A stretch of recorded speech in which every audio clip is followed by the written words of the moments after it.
A new house. It isn't just a structure of bricks and wood. It's a new dream, a new beginning. But what happens when someone else's broken nightmare is already nested inside that dream? Tonight's story, sent in by a viewer named Liam, is about that exact experience.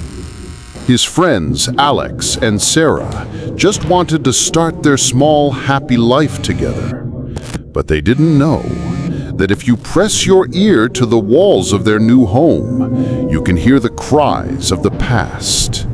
And hidden in its shadows is a terrifying history waiting to repeat itself. Now, I'll take over for Alex later. Let's get started.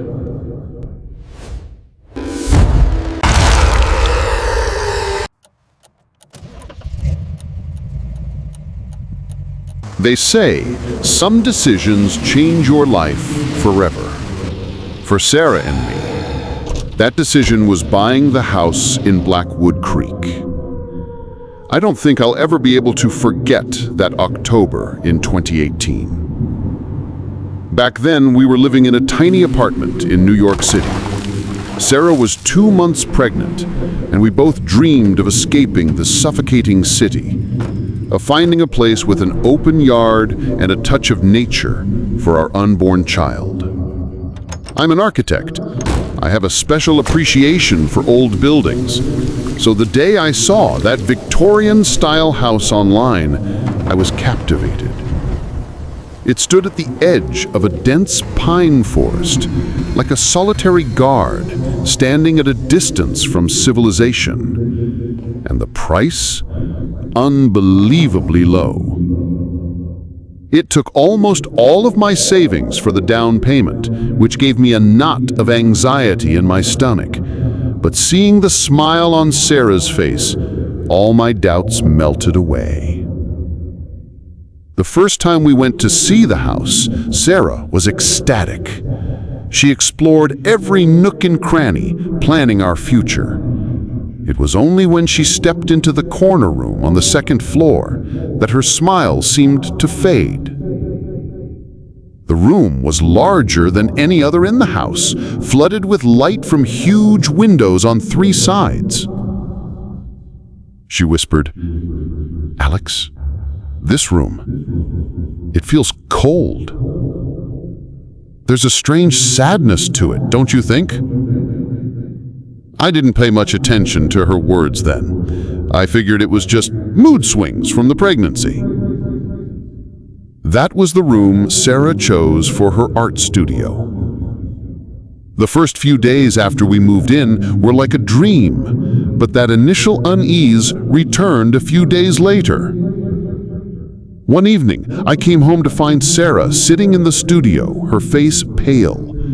She said that whenever she was alone in the room trying to draw, she would get a strong smell like burnt turpentine. Yet there was no turpentine in the house. I laughed it off, told her it was probably just the smell of old wood. But that night, lying next to Sarah, I thought to myself, did we rush into this? Was there something hiding behind this house's cheap price that neither of us was ready for? I had no idea just how true that fear was about to become. When you're under financial pressure, you become willfully blind to a lot of things. That's exactly what happened to me. When I heard faint footsteps from upstairs at night, I told myself it was an old wooden house and was bound to make noises. When I saw the studio door slightly ajar, even though she closed it every time, I assumed the wind had blown it open. I forced myself to rationalize these small abnormalities because I was terrified. Terrified that if I admitted something was wrong, the decision to buy this house would prove to be the biggest mistake of my life. And I didn't have the mental or financial strength to face that truth. But even if I could ignore it, Sarah couldn't. She was an artist. Her senses were much sharper than mine. The problem started with her sleep, with her dreams. She would often wake up in the middle of the night from a nightmare, short of breath, saying she saw an old, damp room where someone was crying. But she could never see who it was. A short time later, her sketchbook began to terrify me. Sarah used to doodle absent-mindedly, but now the same image started appearing over and over, the face of a sorrowful woman. Her eyes were deep, her gaze empty, as if years of pain had turned to stone in her eyes. Sometimes the drawing showed the woman standing by a window, looking out. Other times she was sitting alone in the middle of an empty room. Sarah said she wasn't consciously drawing these pictures. She'd wake up after a nightmare and find them already sketched in her book. One evening, I came home from the office and found Sarah crying on the studio floor. She was holding a new sketch. This time, the woman's face was clearer, and right behind her was the faint, shadowy figure of a man. As I sat down next to her, she said in a broken voice, "Alex, there's something in this house. It's not just my imagination. The house is in pain." That silent war between us went on for a few days. We lived under the same roof, but our worlds had become completely separate. I tried to forget the house's atmosphere by immersing myself in work, while Sarah would spend all day with her studio door closed. I didn't see her sketchbook again. I didn't have the courage to.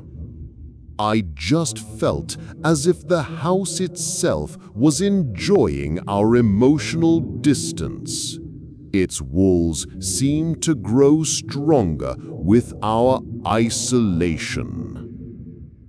To escape this unbearable situation, I decided one day to talk to the neighbors. Our closest neighbor was Mr. Harrison, a retired history teacher who had spent most of his life in Blackwood Creek. I went to see him on the pretext of raking dry leaves in the yard. After some small talk, I carefully brought up our house. I asked, "Did you know the previous owners? I heard the house was empty for a long time before we bought it." As soon as I asked, Mr. Harrison's friendly expression became grim. He didn't look me in the eye. Instead, he gazed at the distant pine trees and said, "Some places have heavy memories, son. This land has seen a lot. This town still hasn't forgotten the Winters family tragedy." "The Winters tragedy?" I asked, surprised. He let out a long sigh. Silas Winters was a wealthy but ill-tempered man, and his wife Ilara was an extraordinary painter. People said her brush had magic in it, but Silas couldn't stand his wife's talent. He wanted Ilara to be nothing more than his wife. They fought often. Then, one day, on a winter night in 1953, a fire broke out in this house. Everyone thought it was an accident, but after the fire, the burned bodies of both Ilara and Silas were recovered from that upstairs studio. The police said the studio door had been locked from the outside. A cold chill ran down my spine. That upstairs studio, where Sarah spends most of her time, where she smells burnt turpentine. I felt like I couldn't stand any longer. I thanked him and practically ran back home.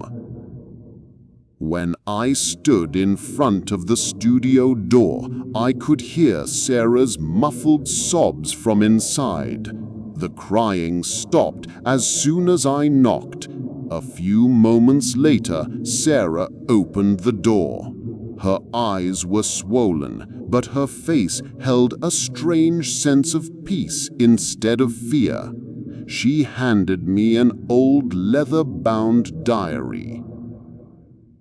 "I found this under a loose floorboard," she whispered. "It's Ilara Winter's diary." We started reading it together. It was filled with Silas's cruelty, Ilara's loneliness, and her love for her art. On the last page she had written, "He will not let me leave this room. He wants to bind my soul to this place, but I will keep my art alive. One day, someone will come who can hear my silent tears." In that moment, we both understood that the woman Sarah had been drawing was none other than Ilara herself. She had been trying to communicate with us through Sarah. She didn't want to scare us, she just wanted to be free. That night, we prayed for Ilara. We buried her diary in the backyard, under an old oak tree. We hoped that this might bring peace to her restless soul. And truly, after that night, the house became astonishingly quiet. No sounds, no smells. Sarah slept peacefully through the night. It felt like we had finally put the nightmare to rest. We held each other and breathed a sigh of relief for the first time in a long while. But we didn't know that it was just the calm before the storm. We had heard Ilara's cries, but we had failed to notice Silas's violent silence, and now he was waking up because we had tried to take his victim away from him. 1 week. For exactly 7 days we were at peace. The house seemed to have stopped sighing, and we began to dream again. Sarah's smile returned. Her sketchbook was becoming colorful again. We started getting the nursery ready for our baby. I felt like we had won, that we had conquered a curse with love. How incredibly foolish I was. The peace was shattered on a Thursday night. I was in my study, working. Sarah was asleep. Suddenly, a loud bang erupted from downstairs, as if someone had slammed a heavy iron safe onto the floor. I ran down, but everything was in its place. Nothing was disturbed. But there was a strange smell in the air, a heavy scent, like burnt wood and old resentment. From then on, the real nightmare began. Ilara's presence had been melancholic, like a silent cry. But this new energy was violent, masculine, and filled with hatred. There were no more soft footsteps, but the heavy tread of boots on the stairs. At night, someone would slam their fists against our bedroom door. Glassware in the kitchen would fly off the shelves and shatter for no reason. But the most terrifying change was happening inside of me. When I was alone, I would hear a voice, a masculine, harsh voice whispering right next to my ear. "She has you trapped here. That child, is that child really yours?" When I stood in front of a mirror, I would sometimes see that my reflection wasn't my own. My own eyes would burn with an unfamiliar rage, a cruel smile playing on my lips.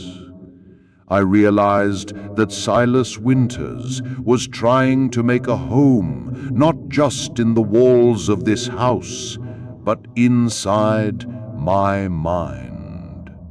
He was exploiting my weaknesses, my financial stress, my fear of becoming a father, everything. Sarah noticed this change in me.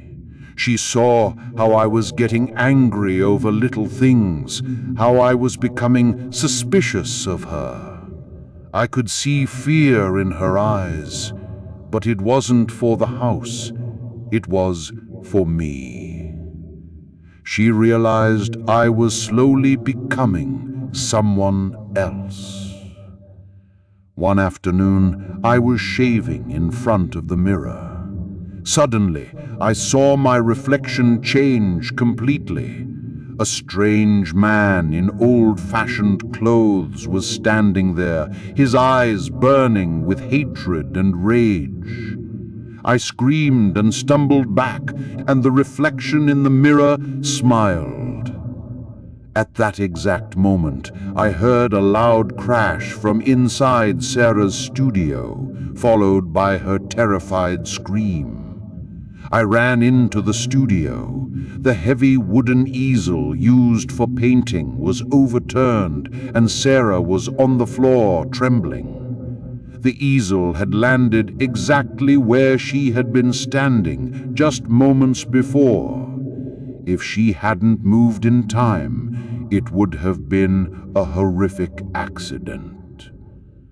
Sarah looked at me, her voice trembling with fear. "Alex, that's not you. He's using you. He wants to hurt us." I looked into her eyes and felt Silas's smile on my own face. I understood that this game was no longer just about being scared. It was now a fight for our lives. And the curse of this house had now settled on my shoulders. After hearing Sarah's words, I started to lose control of my own body. I could see my hands clenching into fists, but I wasn't the one doing it. Inside me, Silas's ice-cold rage was flooding over my own thoughts. Outside, a storm had broken.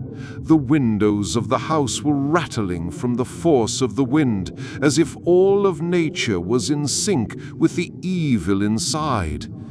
"Alex, we have to get out of here, right now," Sarah said, shaking me. But I couldn't move. Inside my head, Silas's voice was screaming, "You're not going anywhere. This is your house. That girl wants to take everything from you. Finish her, just like I did. She doesn't deserve you." At that moment, a massive clap of thunder roared, and the entire house was lit up for a second before being plunged into impenetrable darkness. The power was out, and with that darkness, all the hell within the house seemed to awaken at once. Objects began to fly across the room on their own. The sound of 1,000 nails scratching came from inside the walls. I was screaming inside my own mind, but my face was blank. I watched as Sarah backed away, trembling, but in her eyes there was not just fear, but a strange resolve. She wasn't looking at me, but at someone right beside me. Sarah told me later that in the darkness she could clearly see Ilara's spirit, not as a terrifying ghost, but as a faint blue light, a female figure, broken and weeping. Ilara couldn't speak. She was just desperately gesturing with her hands toward the second floor, toward the attic door. But I was seeing something else. Before my eyes, Sarah was no longer Sarah. She had become Ilara. My mind was telling me, this is your chance. End it, then all the pain will be over. My feet began to move towards Sarah on their own. Alex, look at me. Sarah's voice seemed to come from far away. She was crying. This isn't you. Listen to me. Think of our child, Alex. You're going to be a father. Child. The word struck my consciousness like a flash of lightning in the dark. The dam of Silas's rage that had built up inside me began to crack.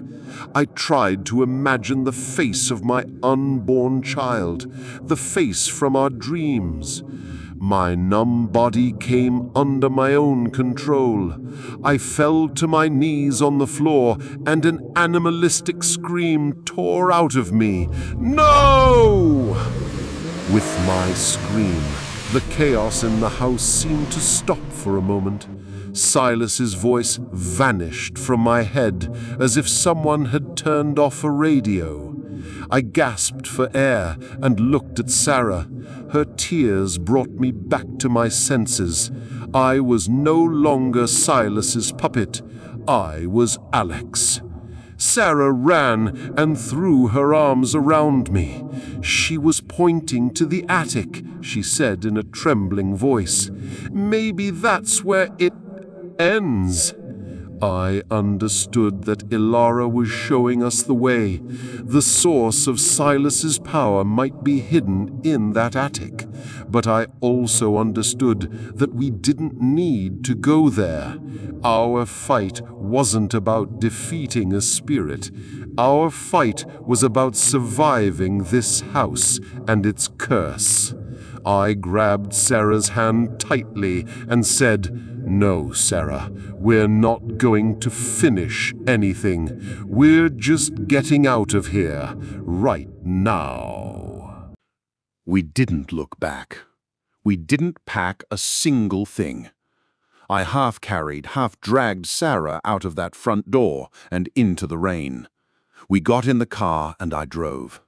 I drove all night, putting as much distance as I could between us and Blackwood Creek. In the rearview mirror, I thought I saw a light flicker on in the second-floor studio window, but I told myself it was just a trick of the lightning. We never went back. We let the bank foreclose on the house, losing all my savings.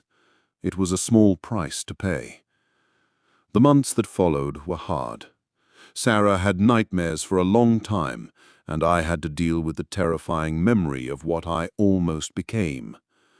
But that night, in a strange way, healed the rift between us. The house had tried to isolate us, to turn us against each other. By choosing to trust one another, by choosing our family, we broke its power over us. 7 months later, Our daughter, Lily, was born. She has Sarah's eyes, and, thankfully, none of the house's sadness in them. Sometimes, late at night, when I'm rocking her to sleep, I wonder about that house. I wonder if Alara ever found peace, or if Silas is still there, waiting in the silence for the next family to come looking for a dream at a price that's too good to be true.